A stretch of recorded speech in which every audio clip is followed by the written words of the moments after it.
नवी मुंबईतील खारघर पोलीस ठाणे हद्दीत सेक्टर 35 येथील BM ज्वेलर्समध्ये 3 हेल्मेट परिधान केलेल्या चोरांनी 11,80,000 रुपयांचा दरोडा टाकला होता।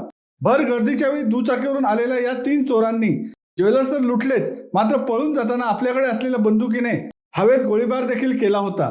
घटनेचे गांभीर्य समजून नवी मुंबई पोलीस आयुक्त मिलिंद भारंबे, पोलीस सहआयुक्त संजय एनपुरे, अप्पर पोलीस आयुक्त दीपक साकोरे, पोलीस उपायुक्त अमित काळे यांच्या मार्गदर्शनाखाली पोलीस पथकाने तपास सुरू केला। पोलीस पथकाने प्रथमतः घटनास्थळाला तात्काळ भेट दिली। आरोपी येण्याच्या व जाण्याच्या मार्गावर सीसीटीव्ही फुटेज मिळवले। या सीसीटीव्ही फुटेजची तब्बल 8 दिवस तपासणी करण्यात आली। त्यानंतर तांत्रिक तपासाद्वारे या गुन्ह्यात 4 आरोपींचा समावेश असल्याचे निष्पन्न झाले। लागलीच पोलिसांची विविध पथके सुरत, उदयपूर, राजस्थान व रायगड जिल्ह्यातील नेरळ, माथेरान या ठिकाणी आरोपींच्या मागावर रवाना झाली। अखेर पोलीस पथकाने रिजवान अली शेख वय 27 वर्षे राहणार सुरत, अझरुद्दीन हुसैनुद्दीन शेख वय 28 वर्षे राहणार सुरत, ताहा तन्वीर परवेज सिंधी वय 21 वर्षे राहणार उदयपूर राजस्थान, राजवीर रामेश्वर कुमावत वय 20 राहणार उदयपूर राजस्थान या आरोपींना शिताबीने ताब्यात घेतले।